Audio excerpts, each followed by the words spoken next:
All right. What's up, everybody, and welcome back to the Reality Kingdom, where we put the real in reality or whatever, period. I'm your host, Pharaoh, and today we are joined by Mr. Ben the Bane Davis from the Challenge 41. Ben, how you doing, King? Pharaoh, I'm fantastic. Happy to be here. Thank you so much for having me on. Yes, thank you for being here. It's amazing seeing you here because no shade on some of them episodes, we wasn't seeing you. Hey, baby, we get 12 seconds an episode. We get like 1, 2 confessionals, and we're wallpaper. We're wallpaper. Hey, you know what? With 32, however many cast members, that's something. At least you get in something. In this last episode, you got a lot, so that's good. You're here now. I love We that won. for you. We somehow came in first. You know, I don't think anyone, let alone myself, expected to get 8 points on the board. No, okay. So I have a question before we even hop into it. How are you feeling about the episodes edit so far? Now that you've seen the first four, you've seen episode 0. How are you feeling about the episodes? Because you actually lived this shit. You know what I mean? Yeah. So how does that feel? It's about what I expected. There were some really compelling, stronger storylines that I figured, okay, this is going to be highlighted. That's going to be shown. There's some notable exceptions, I would say, to the episodes.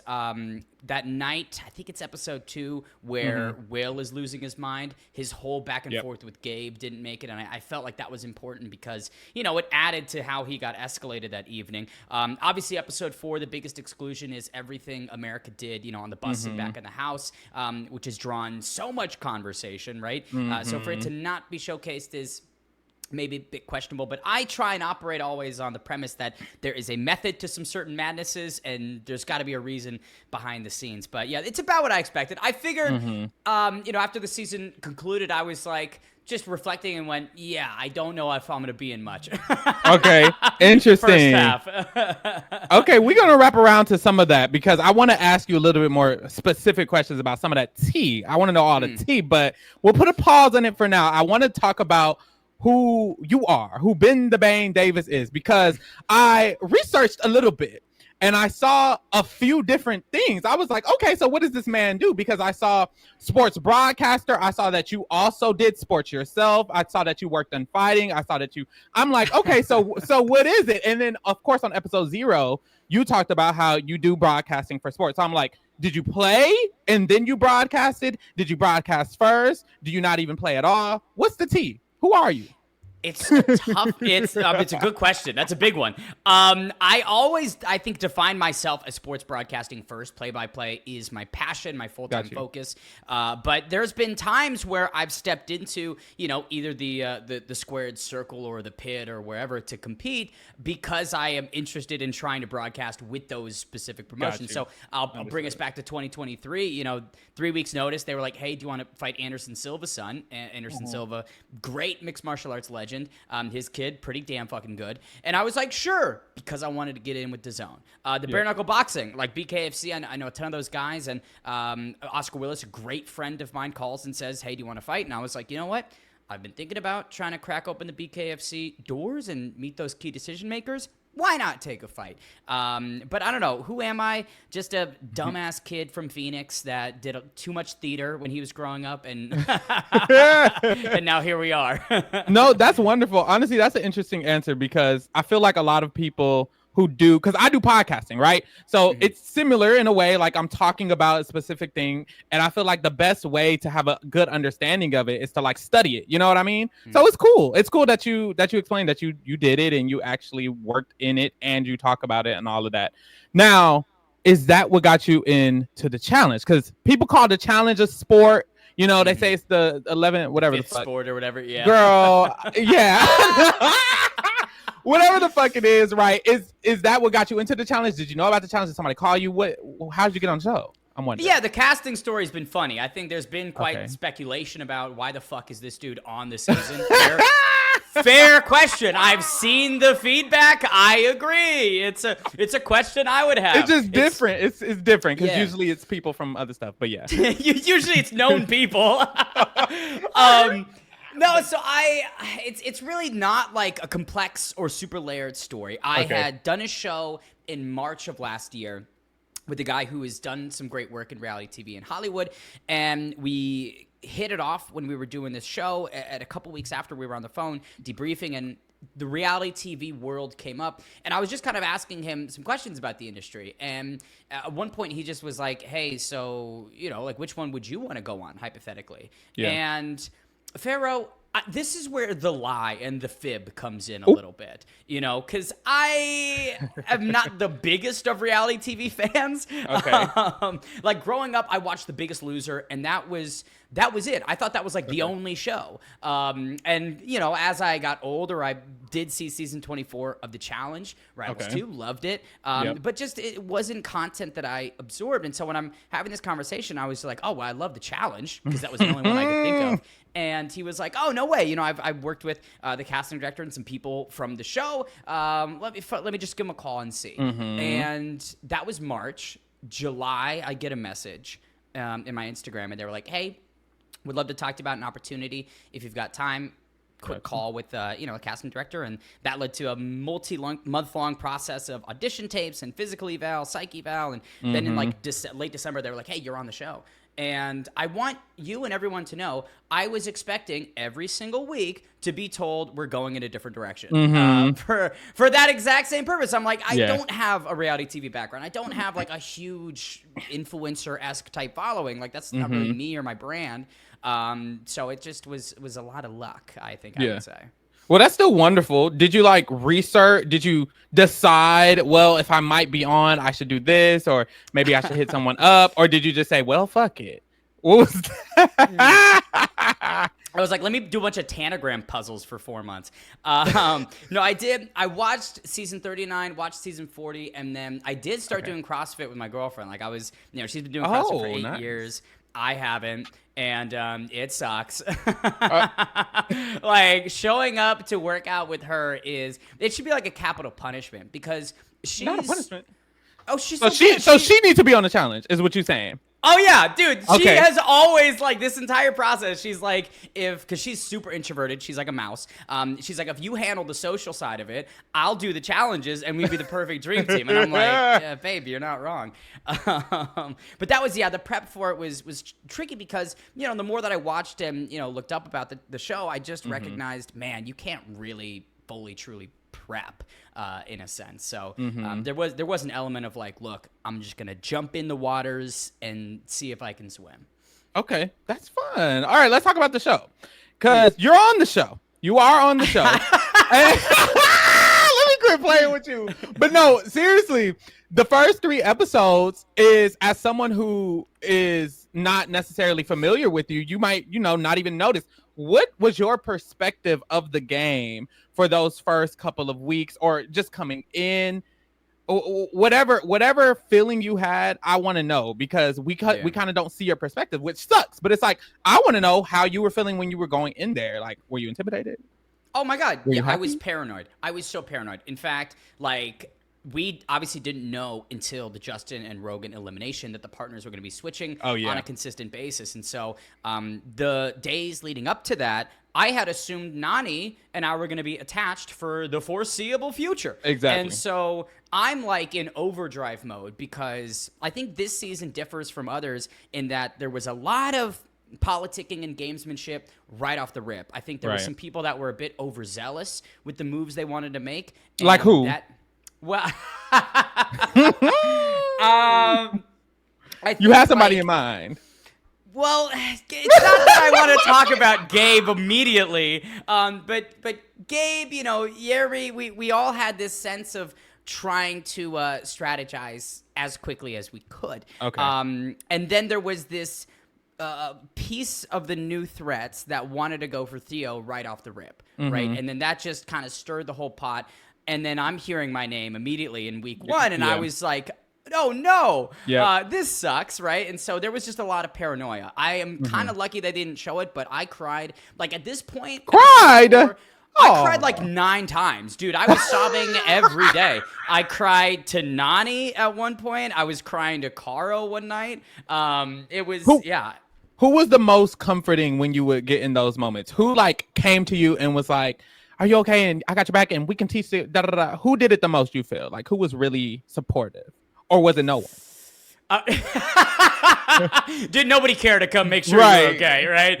No, honestly, like I think CT was such a big point of comfort. Every Okay. like smoke break he had, I would go hang out with him, and a lot of the nights we'd be either playing pool or chatting out on the sunbeds, and I just really enjoyed how grounded he was. Now, granted, CT is a very deceptive social player, right? So who knows the truth within a lot of the conversations. But I don't know. I really appreciate his energy. I felt with Nani, like I kind of worked. I think I made Nani worse in a sense because of how paranoid I was. I was like, now I think I'm making her paranoid.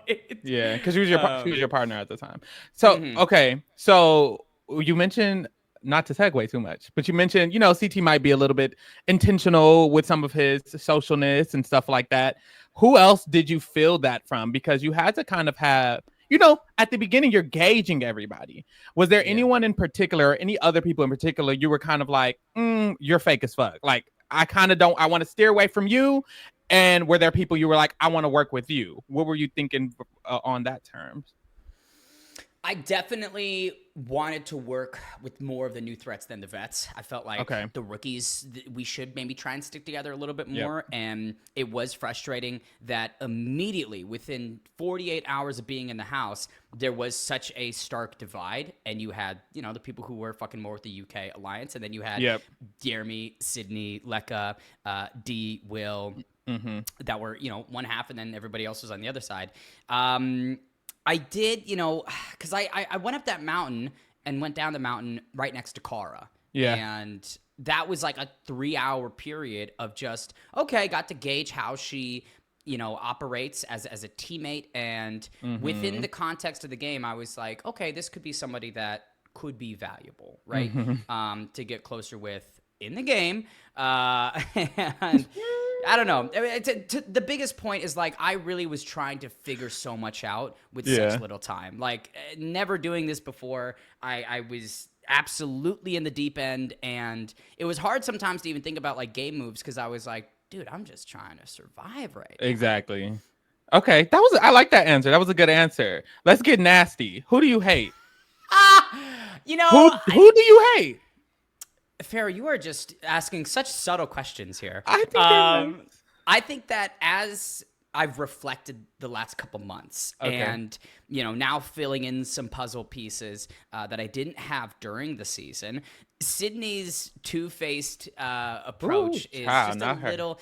Listen, I'm going to lead with this. Let's compliment Sandwich. She's a great competitor. She has incredible skills, D1 athlete, very, very solid swimming. But I just am sorry to announce that I can't stomach the ego, right? It's the constant, me, I'm the best, I'm the greatest. And then it's like, okay, well, you look through 4 episodes.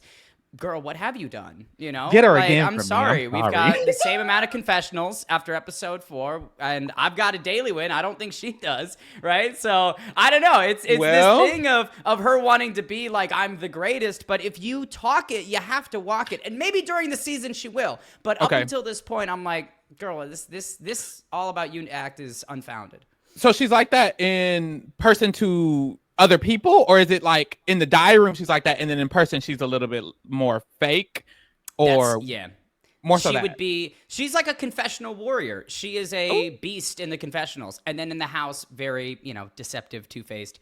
I think obviously it wasn't shown, but at this point in the game, she had mentioned something in the realm of like, you're somebody I want to go to the final with. Like you're up there for me. You're on my list. We're working so well together. And we'll see how true that statement really is, right? So it's just and then it's that kind of thought of, okay, if you're shitting on me, or excuse me, you're shitting on other people to me, then when you turn around, I know you're doing that same thing about me to others. Exactly. So I'm just like, I don't fuck with people like that. And so she's from Survivor, and there's Sydney from Survivor, and then there was Cedric and Blue and America from Big Brother. And in the challenge community, there's this, stigma against the CBS people, that they're kind of more deceptive and a lot more vindictive and manipulative. I know this was your first time playing, but did you kind of feel that sense with them that they were more trying to manipulate versus other people, or did you not feel that with the others who are from CBS? I don't know. I can't say I really felt that the people that maybe came from those CBS shows had a greater layer of deception. You know, Cedric was very transparent. I think what's funny is like him and I had pretty similar games, I would say. The middleman trying to play both sides of this to a certain extent. So D as well. D as well is from Survivor. Okay. She won Survivor, didn't she? She did. She did win Survivor. Could you tell, or were you like, how did she win? You know, it's funny. Gosh, what did she say in the first couple episodes where she's like, you know, use your men and then don't lose your power. Yes, and then I like what that. was and then the confessional from episode 4. She's like, I'm gonna be bummed that Johnny's going home. I'm like, yes. Girl, which is it? Where's your power? Because she won the way she won Survivor was using the man keeping the man around the entire time, and then she beat him in the end. So if I would have to assume that she was trying to replicate that, I believe she would have wanted him to last all the way to the end and then take his ass out in some type of fashion. But it was very similar idea of how she won Survivor that she was kind of saying in the diary. But child, I guess she got to find another man. But we'll just see. hop onto somebody else. Something. So what was your strategy after you kind of were shaken up? You were new to this when you got to episode 3, and honestly, we can slide into episode 4 because that's when you kind of had power. What do you think your strategy developed to be moving forward? It was so the outset of the season. To me, it was clear that there were two sides of the house. There was obviously Olivia's side and there was Johnny's side. You said that. Which one did you lean towards, do you feel? Or were you like, fuck it, I'm in the middle? If I had to say which one I was closer to, I was working more so with people that were in Johnny's orbit, I would say. But not anywhere on like the high ranks of his priority lists, more on the lower side. Because I felt there was also a third party that was just waiting for one of them to fall. And I was like, okay, I think I aligned more so in that realm. And with episode 4, it was interesting because Michaela and I, like that's a bad week to have that power when everybody is on Gabe and we have to put someone else on the chopping block against him, right? I'm like, dude, it would be so much easier if we could just save a team, and that's an opportunity to build a branch and extend a hand, like I think Olivia and Justin did with Izzy, the week before. I was like, that would have been nice. And then Michaela, which is again like that was someone who I really felt I was connected with, tight with, and it clarified to me that in that Bananas orbit, she was much more pro Bananas than maybe I was, and that's when I was like, ooh, maybe I'll take a step back from you. Got you. So your plan was to kind of just stay in the middle moving forward. So when Naya and you had that conversation we saw at the club, and she was like talking about basically, bitch, we could put in Theo. Is that what she was? Is that what she was insinuating when she said a vet? Because that's what they made it seem like on the episode. That's what Michaela wanted. So we'll put in Theo. And you didn't want? Did you just simply not want that at all? You were like, hell no, or was it more so, I'm hearing you out, and then I'll see how I feel? Because your response was kind of like, girl, you acting a fool. So what did you really feel? I truly believe that would be a smart move. Getting Theo in against Johnny would be fine, right? That maybe gives Johnny better odds. I know their elimination history, Johnny's beaten Theo in the past, so it's like either way, it wins. But I don't think Michaela understood how much the house was pinned on Gabe.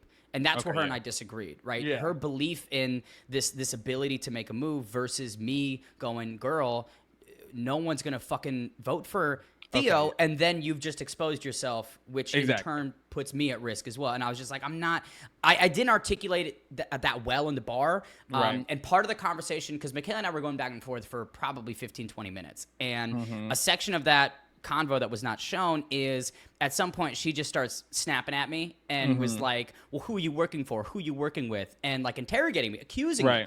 And I didn't fuck with that. And so I decided to lie to her, which was not a smart move. Because like it clarified to me, okay, we're kind of on separate sides of this same alliance. And so when she's going, who you working with, I should have said you. I should have said, Michaela, girl, you and I are on the same page, and we're working with the same people. Stop all this nonsense. What I chose to say was, I was like, I'm working with Jeremy, CT, and Cara. Okay. And she was like, how the fuck does that work? How does that work? Because obviously they're all on separate sides of the house, right? So, so I think I burned that level of trust by saying something stupid like that, because the rest of the night, Michaela was like, she did not want anything to do with me. And then obviously the next morning, she's like, it's your decision. You can go fuck yourself, basically. Because that was my thing. When I watched the episode, I did my cute little recap, and I was like, low-key, Ben, I'm not understanding what the problem is, because you didn't articulate. Well, it didn't on the show. It didn't seem like you articulated your perspective, and also, in Michaela's in analysis of Michaela is very forward. She is very much so. When she has a plan and a move, she's going to tell you exactly what the plan is, exactly what the move is, and she's going to be kind of excited about doing it. So I think to speak with Michaela, but you don't know who she is, literally. I kind of knew more about her than you did. But to speak with Michaela, you kind of have to be on that same type of time. So when you weren't, I was like, well, Michaela's not going to give a fuck about what you're saying because you're not saying enough, So that's why I was interested in how much you genuinely said, I don't prefer this and da-da-da-da. But, you just explained that it was a back and forth a little bit. And that's why it's frustrating on me to rewatch it and just go, man, this conversation could have been so much better. And I think her and I could have agreed, and it would have strengthened our bond. If I was able to just not be a dumbass. But the gag is, I think you were right. I said the same thing when I'm analyzing the episode. I'm like, Michaela, it doesn't make sense, in my opinion, from what I'm understanding, for Michaela to try to make this shot when everyone's going to vote Gabe anyways. It's just the way that this week is, because every other week it's a different type of whatever the fuck. Whatever the twist is, this week you're just nominating someone against Gabe. And if everyone's voting Gabe, your nomination is kind of unnecessary. It's pointless. You're wasting time. And that's what I told Derek, because after, he was the person I wanted to nominate before we even went out to the bar, because the same reasoning. He's protected. He's insulated.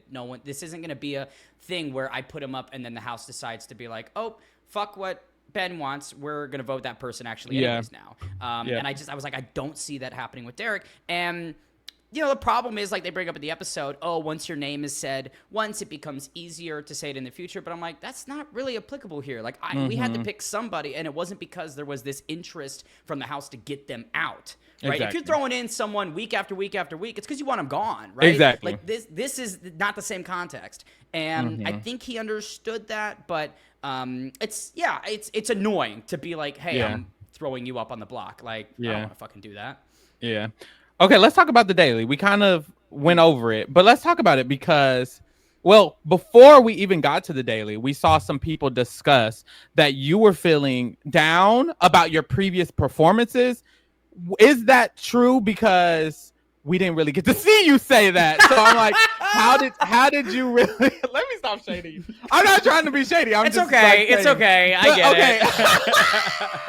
How did you feel about the dailies? Because as a person who's never played the challenge, I can only imagine, and someone who's not fucking Jeremy, who literally does fucking whatever the fuck he does. Ultra marathons? Yeah. He's built like a Greek god. I'm like, are you kidding me? That's not fair. It's literally not fair. But as a regular dude, how did you feel about those dailies leading up into the what? Don't even talk about this one yet, because this one was a little different. But the one with the car and then the one with the ball or whatever the fuck y'all did.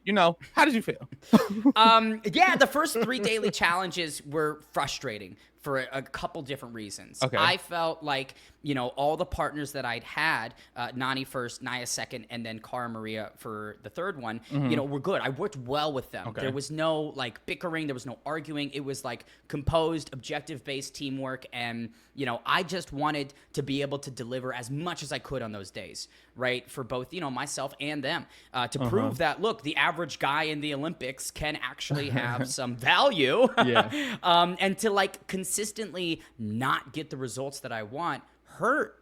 It stung.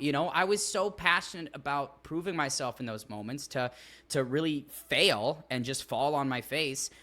is never great. And I felt like I was really disappointing people. I felt like I was disappointing my partners. I was disappointing some of the people I was working with. Not that maybe they felt that way, but I was just like, I was in such my own head. And, I did beat myself up quite a bit. Like, this wasn't shown in episode 3, but I think like you and others know, we weren't really told first time you fall, you DQ. It was like a 20-minute time cap. And so I climbed that fucking water tower 5 different times because I was just so committed to trying and giving it everything I had, and I fell 5 fucking times. Damn. I remember after the 5th time, like, TJ blows the horn and I swim over to the puzzle podium, and I was like, I had to let out a little cry for like a minute or two. I was like, got a little emotional because I wanted so badly to be able to start pulling my weight. Yeah. It just sucked, So that one, no, because that one was very specific. I understand that one because that one, it was one person had a specific job and the other person had a specific job. But on the other ones, did you feel like it was your fault that you guys lost, and why? Because on the other ones you can't really judge that because bitch, anybody could do that puzzle when the cars was going over. We had to do the puzzle. Like, that was a team thing. Like, it wasn't just you. So like, did you feel that way? And do you feel like it was justified for you to feel that way? Or did you feel that way and you feel like, well, I mean, it could have just been a team thing in the other ones?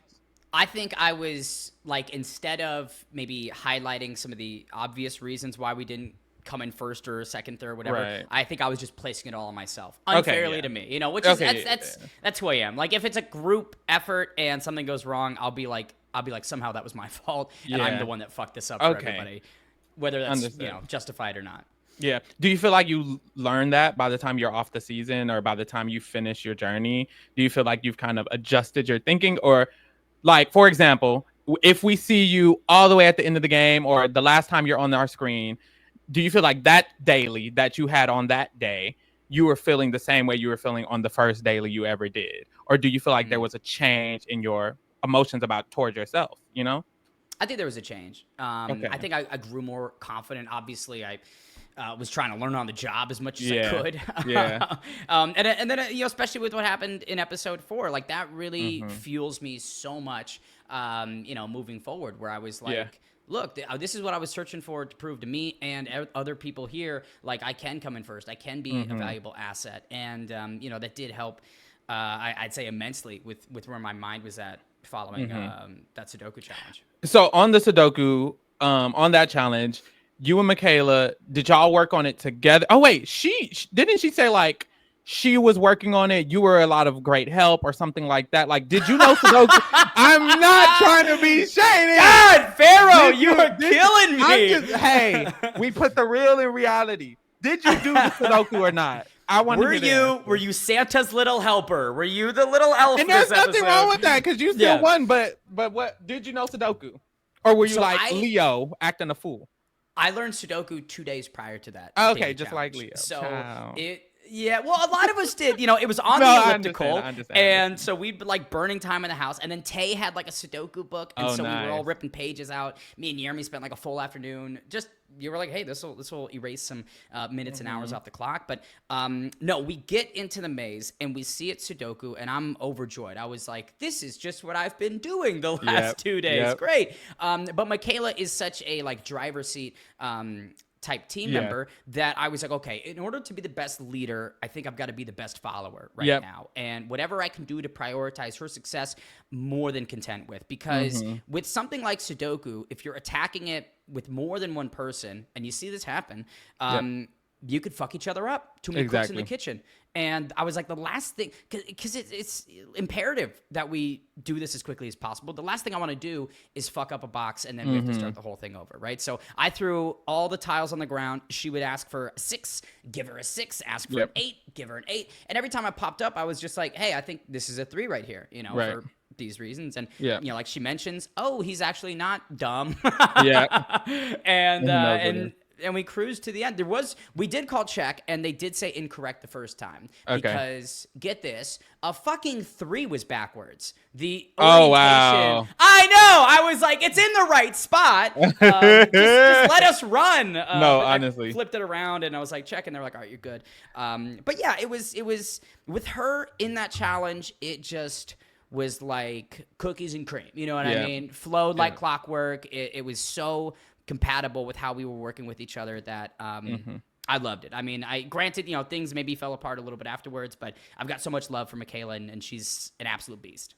No, and I love your answer because I was being shady, but I was also asking the question because when I was talking about the episode, I know Sudoku and I'm good at it, and I was watching Ashley and Leo, and I was like, what Leo is doing, although he thinks he's helping and he thinks it's like cute, Ashley's being Ash, like in reality, she genuinely was right. Shut up. Like not shut up, but like it's difficult to complete Sudoku with multiple people trying to do it at the same time. And it's way smarter to do it the way y'all did it. And it's honestly, you're right. It is important to decide when your input is valuable and when your input needs to be this and da da da da. So although I was being funny, but also you honestly did the right thing. Like you were an intelligent competitor in that challenge, and had you not decided to do that and assist, Michaela, or do whatever you needed to do, y'all probably wouldn't have won, which is the whole point. And since I was watching it, I was like, you know what? Let me take a screenshot or let me get a clip of this Sudoku puzzle and see how long it takes me, because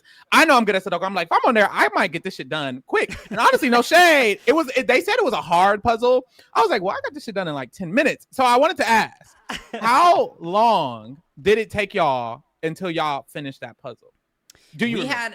I think we had an easy one. It took us about 8 to 10 minutes, I think. I would have ate y'all up. I would have ate y'all up. You would have been breezing by. Yes, me and my partner. But no. and I will say it's funny because like when we were running in, we hit a couple dead ends and then started to panic a little bit. And the first puzzle we came across, we were like, all right, let's sit and get it done. Finish it. We're running out, and obviously it's editing. They frame it certain ways, but like we ran by Sydney and Turbo. They were maybe 3 to 4 minutes behind us. And so I remember we were making our way out of the maze, and I saw them, and I was like, and I mentioned this yesterday. Like we wanted to play a little prank on them because they looked like they were near completion, and they were the ones that were closest to the mage. So we figured, okay, they'd be coming soon. And so Michaela and I hide behind the shipping container, and we tell Gabe, who's just standing at the finish line, we're like, hey, can you make them think that they're coming in first, right? And he was like, sure. And so they're running, and they think they're coming in first, and me and Michaela hop out and start, congratulating. And Turbo got so mad that he rips his helmet off, slams it on the fucking ground, and they find him. They find him like $1,000 or something for. Oh damn! For the helmet. That's annoying, but damn.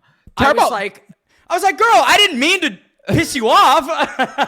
Turbo is I feel like he's very in tune with his emotions, and that's very interesting. I like Turbo though. He's fun. He's terrifying. He's like a Batman villain, He walks around in all black. He's like Bane.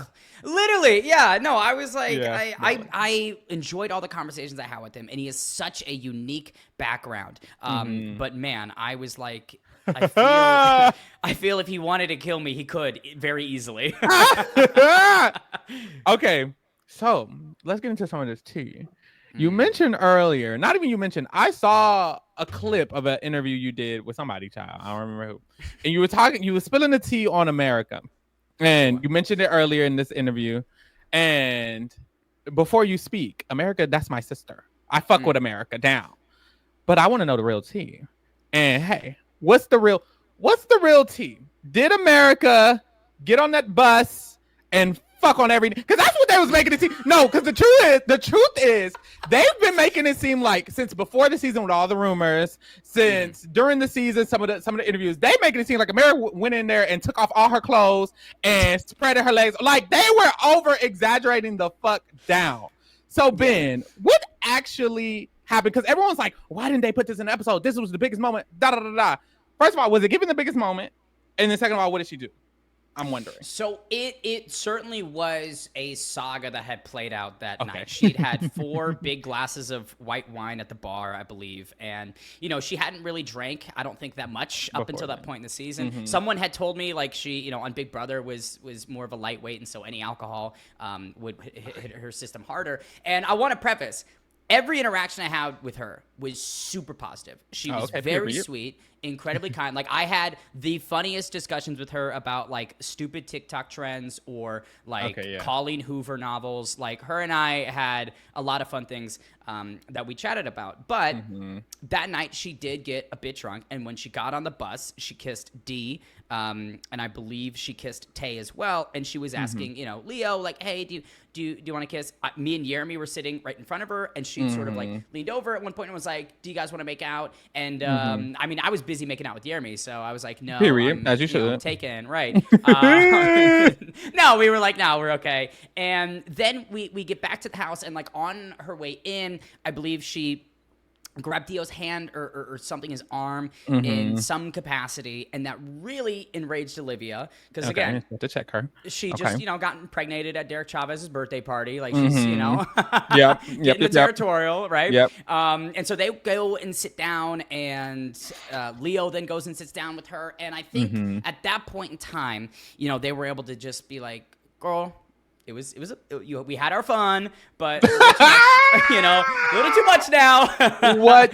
And then in the morning, I had heard something about it'd be funny to prank America and be like, oh, you were up on CT, like you were trying to kiss CT as well. And then unfortunately, I think some people, because she had kissed a couple girls and had asked a couple people to make out, they just tried to put 1 and 1 together and got 3. They were like, clearly she did that as well. And then maybe that's the game of telephone that spun out into all of the communities and the battles that then ensued. But I remember like she was a little hungover the next day, didn't remember a whole heck of a lot. And I don't know. It's a very like, is it the greatest decision making in the world? No, not at all.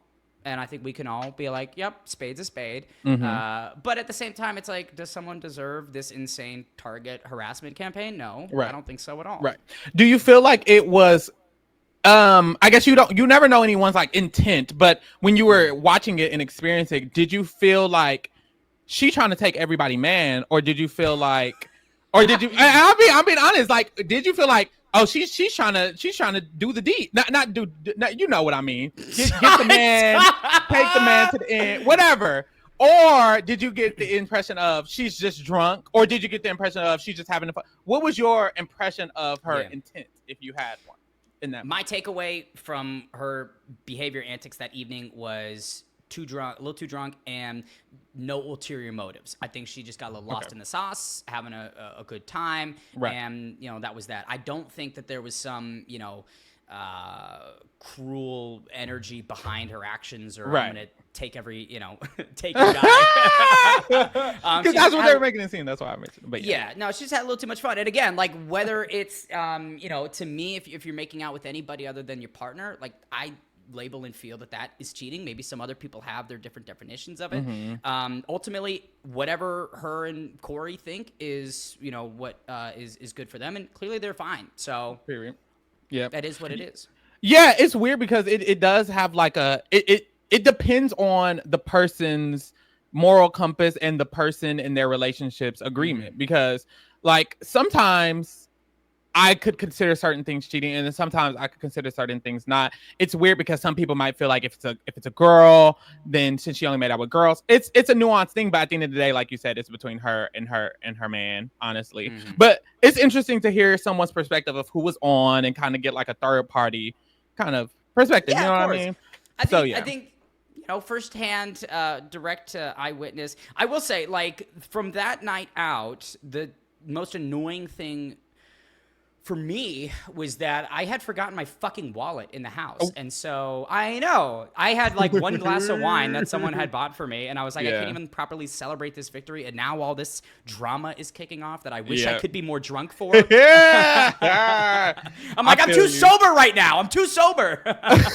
So was there any other tea throughout the season that you felt like, or throughout the first couple of episodes, that you felt like, why didn't they show this, or they should have showed that, other than, I guess, what we discussed? I suppose a funny thing that did include me that wasn't shown that I think could have been fun to portray. I don't know how they would have edited it in, but for Derek's birthday party, Aviv had like 6 neon colored wigs that she had brought. And so like I had put one of them on, and I was calling myself Jasper the Chilean hooker. And period. I've been sent to the challenge house to make sure everyone had a fun time. And, you see me double fisting drinks at some point. Like, that was all night long. I was going hard that day. And, like, there were a couple times where I slipped on the pool. And, like, that was, I mean, listen. You were drunk? Or were you already drunk by the time you were slipping over everything? I was obliterated. Okay. Exactly.